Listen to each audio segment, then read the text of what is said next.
De volta com o nosso Manhã da Gente de hoje. E agora vamos falar sobre hérnia de disco, gente, que é causada aí pelo envelhecimento, desgaste ou deslocamento do disco intervertebral, que é uma espécie, de sistema que absorve aí o impacto da movimentação do corpo localizado entre as vértebras, É isso, doutor? E a gente vai conversar hoje aqui, eu vou conversar com o doutor Gilberto, ele é neurologista, vai falar um pouco mais sobre isso, que ele entende mais do que eu, né? Eu só quero saber tudo aqui sobre isso, porque é uma causa que tá aí realmente pegando muitas pessoas, né, que estão numa certa idade. Acho que nem tem esse negócio mais de certa idade pra cima, não, né, doutor? Não. Bom dia, doutor Bom Gim. dia. Eu querendo aqui dizer as coisas. Mas, doutor Gim, tem essa questão de idade pra ter uma hérnia de disco? Porque uma amiga minha, ela é nova e ela tava com hérnia de disco, teve que fazer uma cirurgia. Aí já tem gente que disse, não, é só em pessoas mais idosas que vem. Não. Tem esse negócio da idade? Bom dia, primeiramente, obrigado pelo convite. Na realidade, a hérnia de disco, ela pode acometer qualquer idade, tanto pacientes jovens como pacientes idosos. Ela acomete mais pacientes idosos pelo fato de que quando você chega numa certa idade, você vai ter um envelhecimento natural. Sim. Então, o envelhecimento natural da coluna vai levar a um desgaste dos discos intervertebrais e isso leva a uma chance maior de ter quadro de hérnia de disco. Mas toda a população ela pode ter quadro de hérnia de disco. É tão verdade que a OMS ela fala pra gente que 80% da população mundial ou já teve, ou tem, ou vai ter um quadro de uma dor de coluna. Então você vê que é extremamente comum, não é algo só para pessoas idosas, não. O que é que causa essa tal de hérnia de disco, doutor? Excelente pergunta. Seguinte, vários fatores podem levar. Não existe assim um fator só. Tem gente que às vezes acha, não, eu tive uma hérnia de disco porque eu peguei um peso. Ah, eu tive uma hérnia de disco porque é o tipo do trabalho que eu tenho. Não, ela é multifatorial. Ela pode estar relacionada tanto ao tipo de trabalho, como também ela está relacionada a vários outros fatores. Os primordiais são falta de exercício físico, obesidade. Quanto mais obeso a gente fica, maior a carga que a gente leva para a região da nossa coluna. O envelhecimento, então, como você falou, pacientes mais idosos são mais propensos a ter. E também tem uma coisa que é imponderável, que é a questão genética. Tem gente que tem uma predisposição genética maior a ter problemas de coluna do que outros. Isso é algo que é inexorável, né? É complicado. Sei pra que esse tal de genética, né, gente? Sai de pai para filho e assim vai. Existem exercícios ou algum tratamento também para hérnia de disco que possa vir a melhorar? Existe sim. Os principais exercícios que a gente indica para pacientes que são portadores de problemas de coluna, de hérnia de disco, são exercícios que vão fortalecer a musculatura paravertebral. Então, exercícios como academia, pilates, exercícios que você consiga fazer um bom alongamento, um bom fortalecimento, vão ajudar bastante nisso. Agora, evidentemente que tem também o contraponto. O paciente que vai fazer uma academia, ele tem que ter uma boa orientação. Porque se o paciente não tiver uma boa orientação, ele pode acabar piorando o quadro. Se ele pegar um peso de uma forma inadvertida, se ele for fazer um exercício de forma errada, isso pode piorar o quadro. Então, exercício é bom, na realidade é indicado, mas tem que ser feito com muita cautela e com um profissional. É bom, doutor? Hidroginástica, toda atividade em água é bem indicado. Porque a atividade em água, você tira o impacto. Então, a maneira que você consiga fortalecer a musculatura sem o impacto, você consegue fazer com que realmente tenha uma melhora da sustentação da tua carga axial e evita você estar jogando peso para a tua coluna. Vamos lá. Para evitar uma cirurgia, né? Ou senão vamos fazer o seguinte, vou fazer outra pergunta, né? A questão da cirurgia, quando é que ela é indicada? Perfeito. A cirurgia, aquela cirurgia mesmo de você fazer ter que ficar em cama e tudo mais. Isso. Porque depois você vai falar sobre aquela outra, que é novidade, né? Mas sobre essa cirurgia, né? Que ponto a pessoa vai ter que fazer a cirurgia agora, porque infelizmente não tem mais jeito. Vamos lá. 90% dos pacientes que são portadores de hérnia de disco são tratados de forma conservadora. Então, muitas vezes as pessoas acham que eu tenho uma hérnia de disco, meu Deus, vou ter que fazer uma cirurgia. Bom, não é bem assim. 90% é tratado com medicação, anti-inflamatório, analgésico, fisioterapia e a gente consegue resolver o quadro. 10% dos pacientes que aí sim serão necessários fazer algum tipo de procedimento, seja infiltrações como também cirurgia. Quais são os pacientes que são indicados para isso? Os pacientes que a gente indica fazer procedimentos cirúrgicos são aqueles pacientes que tenham algum dano neurológico, ou seja, o paciente que teve alguma perda motora, alguma função neurológica alterada, disfunção musical, vai tentar fazer xixi e não está conseguindo por causa de uma disfunção neurológica, são pacientes que precisam imediatamente ser submetidos a cirurgias. E os pacientes refratários, ou seja, aqueles pacientes que já fizeram um tratamento conservador, medicações, anti-inflamatórios, fisioterapia, vêm tratando e continuam tendo uma refratariedade, continuam apresentando um quadro de dores.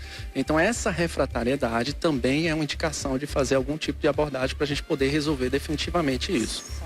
Doutor, a pessoa corre o risco de não andar, caso não tratar, caso não venha a se cuidar? Uma pessoa que é muito obesa, por exemplo, né? É gordinha, às vezes o peso, como você falou, né? Isso também pode acometer a hernia de disco. Ela pode ficar sem andar? Pode ficar sem Pode, andar? mas é raro. É muito raro. Então, assim, tem gente que diz, se eu tiver uma hernia de disco, eu posso ficar numa cadeira de roda? Muito raro. Mas se você não tomar cuidado, como eu te falei, um paciente que tem uma hernia de disco, que tem algum neurológico, ou seja, o paciente começa a ter uma perda de força na perna, começa gradativamente a não conseguir se locomover. Se ele não tomar alguma atitude, não for submetido a um procedimento para resolutividade, ele pode sim evoluir para um caso grave. Evidentemente que é muito raro isso, porque todo paciente não é também uma coisa assim, hoje está bem, amanhã eu fico sem andar. Não. O paciente ele começa gradativamente a ter uma perda da função neurológica. Então já dá um sinal de alerta para que a gente vá e consiga resolver isso definitivamente. Pessoas com hérnia, elas podem dirigir? Depende do grau. Porque, assim, um paciente com hérnia de disco, quem é portador de hérnia de disco? Como eu te falei, 80% das pessoas podem ter um momento de protusão de hérnia de disco. Agora, o paciente que está em crise, um momento de crise, dor intensa, realmente ele tem que evitar certas coisas, como permanecer muito tempo numa posição sentada. A gente sabe que hoje a pressão que o disco intervertebral sofre quando o paciente está sentado, ela é muito maior do que quando está em pé ou quando está deitado. Então, o paciente tem um trabalho americano que mostra isso. Isso é interessante. Então, a gente vê que pacientes que, assim, estão no momento de crise, se ele for ficar muito tempo na mesma posição sentado, ele vai acabar piorando o quadro da dor. Então, são coisas que têm que ser evitadas, assim como dirigir, carregar peso de forma excessiva, estar dobrando a coluna, ou seja, a postura adequada também ajuda muito a você evitar de estar piorando o quadro da dor. Então, são vários detalhes aí que a gente tem que ficar de olho. Olha só, minha gente. Então, não pode ficar muito tempo sentada. Dona Eliane. Eu tô falando da minha sogra aqui agora, que ela gosta de ficar sentada lá assistindo as novelas dela. Ela deixa pra assistir no outro dia várias, né? Tudo. E aí fica lá sentada muito tempo. Quando levanta, diz, minha filha, acho que a posição que eu tô sentada tá me deixando com dor assim ou assado. Então, deve ser a questão de estar sentada por mais tempo, sim, né? Tem relação. Olha só. Tem relação. Agora tem uma tal de endoscopia, isso? Como é que é isso? Melhora? Exatamente. É o seguinte, antigamente, cirurgia de hernia de disco sempre foi muito um mito, né? Acho que você já deve ter visto pessoas que dizem, cirurgia, meu Deus, fazer uma cirurgia é uma coisa complexa e tal. Por que existe essa ideia? Antigamente, realmente as cirurgias eram cirurgias muito invasivas. A gente fazia um procedimento cirúrgico no paciente com grandes cortes, o paciente passava 15 dias deitado, usando colete, tinha uma recuperação demorada. E isso realmente causava muita aflição quando se falava em cirurgia de coluna para esses pacientes. Hoje em dia, com o advento da endoscopia de coluna, o que é a endoscopia de coluna? É uma técnica minimamente invasiva, que a gente consegue fazer a retirada da hernia de disco por um pequeno corte, um corte de 1 centímetro, 0,7 centímetros. E com esse pequeno corte a gente vai lá, consegue fazer a retirada dessa hernia de disco. E o que é que a gente obtém de vantagem nesse procedimento? O paciente ele retorna às atividades laborais muito mais rapidamente, o risco da cirurgia é muito menor, menos sangramento, menos chance de infecção, recuperação muito mais rápida. Então, hoje em dia, com o advento da endoscopia, realmente eu costumo dizer que foi uma mudança drástica aí no tratamento de cirurgia de coluna, que a gente consegue realmente fazer coisas que outrora a gente não conseguia. E essa técnica que, a partir do ano passado, de março do ano passado, a OMS colocou para as operadoras de saúde, a gente consegue ver hoje realmente uma recuperação bem diferente do que a gente via outrora com as cirurgias abertas. Gente, vou deixar aqui em aberto aqui o nosso WhatsApp, caso você tenha alguma dúvida, você pode mandar a sua mensagem, a sua pergunta para esse número que está aparecendo na sua telinha, tá? Fiquem à vontade. Se você tem problema de coluna, se está com hérnia de disco, se está com, sei lá, achando que está com alguma coisa, né? Aproveita e manda aqui para o Dr. Jim, que ele está aqui para responder. Mas, Dr. Jim, É verdade que a pessoa fazendo essa endoscopia sai no mesmo dia, vai embora, é tranquilo, já começa a fazer suas atividades aos pouquinhos. Como é que é a questão do pós? Hoje o pós-operatório do endoscopia de coluna, por ser minimamente invasiva, a gente consegue fazer uma cirurgia, por exemplo, de manhã e à tarde já conseguir dar alta para o paciente. Já ir embora. À tarde ele já vai para casa andando, sem dor. Dor muito pequena em relação ao que era antigamente. Claro que a gente deixa medicações para dor, mas assim, se você comparar com uma cirurgia aberta, realmente não tem comparação. A gente acompanha os pacientes no pós-operatório hoje e compara antigamente, a gente vê que realmente a dor pós-operatória é muito menor. E isso revolucionou o tratamento cirúrgico de hérnia de disco. Coisa boa, viu, gente? Tem uma pergunta aqui, bora lá. Solta aqui a pergunta. Tenho 19 anos, sempre fiz muita atividade física, porém tenho essa dor na coluna. Fisioterapia ajuda? Boa pergunta. Ajuda sim. A fisioterapia, ela é um dos adjuvantes para tratamento de pacientes que têm problemas de coluna, tanto hérnia de disco como outras doenças degenerativas da coluna. Certo. Só que, para que a gente possa indicar qual é a fisioterapia correta, é importante fazer uma avaliação. A gente precisa fazer uma boa avaliação, saber que tipo de dor é essa, se tem componente de compressão de nervo ou não, fazer exames para poder identificar o porquê dessa dor e indicar uma fisioterapia mais adequada para o caso. Então, precisa realmente passar por uma avaliação para a gente poder ter uma definição mais adequada. A pessoa que sofre de hérnia de disco, ela pode ter filhos? Ela pode engravidar? Pode. Ou ela corre mais risco, né? Ela pode ter mais complicações? Pode. Agora, o que pode acontecer é o seguinte, como eu te falei que a propensão à obesidade, né? A pessoa ganhar peso. É a mesma coisa também. É a mesma coisa na gravidez. Então, assim, uma pessoa que é portadora de hérnia de disco e que está no momento de crise, ao engravidar, ela precisa estar com a questão da coluna bem estabilizada. Porque se ela realmente tiver em crises, há a tendência de haver um aumento da crise, porque ela vai aumentar o peso, vai aumentar a carga que ela vai jogar para cima da coluna. Isso pode levar a uma piora do quadro da dor. Com certeza, né? Pode até vir a piorar mais um pouquinho, né? Exatamente. É complicado. Bom, então vamos fazer o seguinte. Tem mais alguma pergunta aí, Rai? Tem? Tá, coloca aí mais uma pergunta. A gente tem mais uma pergunta na tela. Solta aqui. Bora lá. Bom dia, tô sentindo muita dor na lombar, enraizando para a perna direita. Pode ser hérnia de disco? Sou eu essa pessoa, eu acho. Pronto. Sou eu que tenho isso, minha gente. Eu sou toda bichada, né? Vamos lá. Pessoa que tem dor na lombar, enraiza para a perna direita, inclusive, que é o meu caso também. Gente, é igualzinho. Enfim, o que será? O que é que pode ser, doutor? Pode sim, pode ser uma hérnia de disco sim. Hoje, o paciente, quando ele tem uma hérnia de disco, ele pode ter só uma dor na região da coluna lombar, como ele pode também ter um componente que a gente chama de ciático, é a dor ciática, tão famosa dor ciática, que é uma irradiação para a região da perna. E a depender do nervo que ele esteja comprometendo, ela pode pegar da região da nádega, descendo para a região da coxa, parando próximo ao joelho ou então descendo até o final da perna. Isso vai depender do nível da coluna que está sendo acometida. Então, é extremamente comum um paciente que é portador de hérnia de disco, que tem um comprometimento radicular, ou seja, um comprometimento de nervo, apresentar essa dor com irradiação para a perna. Então, pode sim ser uma hérnia de disco. É importante fazer uma boa avaliação para poder investigar isso direitinho. Que tipo de exames dá um diagnóstico mais completo? A ressonância seria? A ressonância faz parte da nossa propedêutica. A gente solicita tanto raio-x para poder ver questão de qualidade óssea, ver como é que está a mobilidade da coluna, como também, em alguns casos, a tomografia para poder avaliar bem as articulações, a tomografia vê bem a parte óssea, como a ressonância. A ressonância hoje é o padrão ouro. A ressonância a gente consegue ver tanto a questão do disco, como que está os nervos, a relação dos nervos com o disco. Então, hoje, o exame que é mais preconizado padrão ouro ainda é a ressonância. No meu caso, né, eu sinto dor mais na lombar vindo para o quadril. Não sei se seria uma hérnia, né? Mas seria mais para o quadril. Isso seria o quê, doutor? Já vou fazer já vou fazer a pergunta aqui, né? Aproveitando. Também é importante essa sua pergunta, porque tem alguns casos que a gente pega no consultório e a gente vê isso. Pacientes que sentem dor na região da perna e vêm achando que, tô com a dor no ciático, pode ser aí uma questão da hérnia de disco, e às vezes pode ser problemas no quadril. Pacientes que têm desgaste da região do quadril, da região do fêmur ali na junção com o quadril, pode apresentar dores nessa região e muitas vezes simular um quadro aí de uma ciatalgia, de uma dor do ciático. Não necessariamente vai ser da coluna, pode ser um desgaste só do quadril. Então, mais uma vez, é importante realmente avaliar caso a caso para a gente poder tentar identificar o que é que pode estar levando ao quadro da dor. Durante, assim, as crises, né, pode fazer exercício físico ou é bom evitar?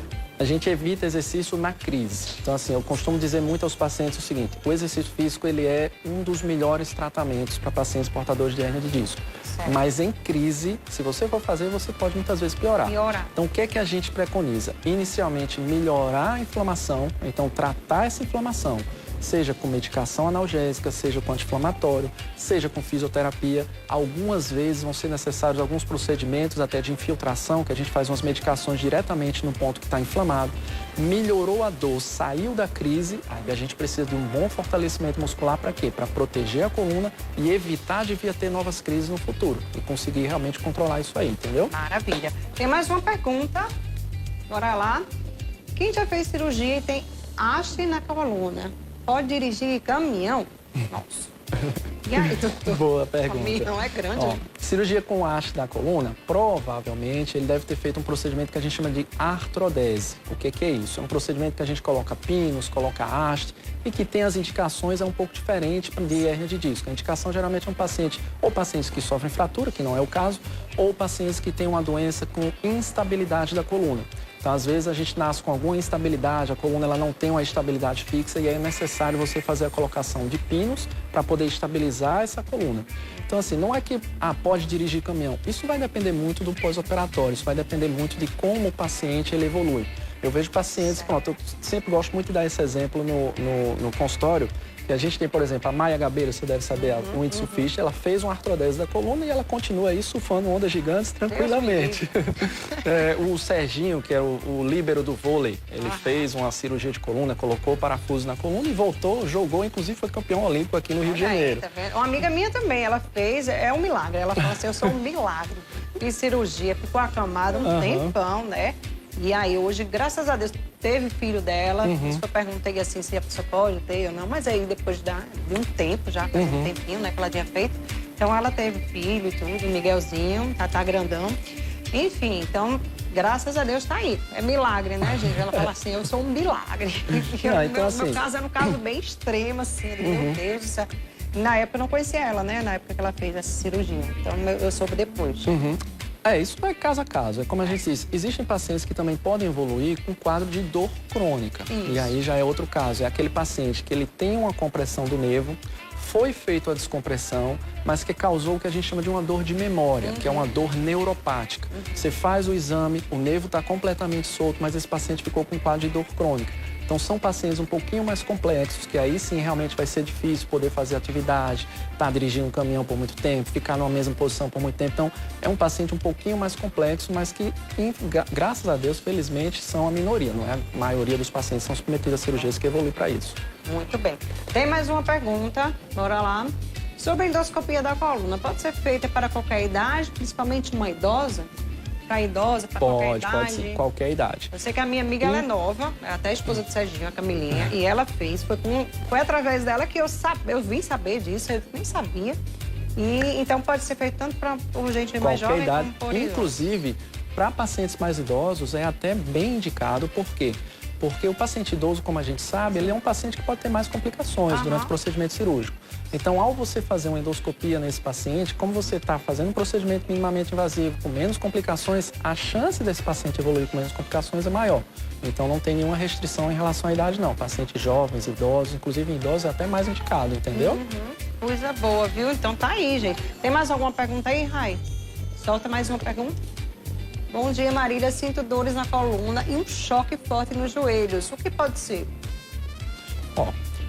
Tem a questão da dor na coluna, que realmente pode estar relacionado com algum problema intrínseco da coluna, alguma discopatia, alguma degeneração, algum problema articular, mas choque especificamente no joelho é aquela questão que a gente falou do quadril. Pode ser alguma coisa intrínseca do joelho também. Então, o paciente, quando ele tem um desgaste da coluna, ele geralmente não vai ter só um desgaste da coluna.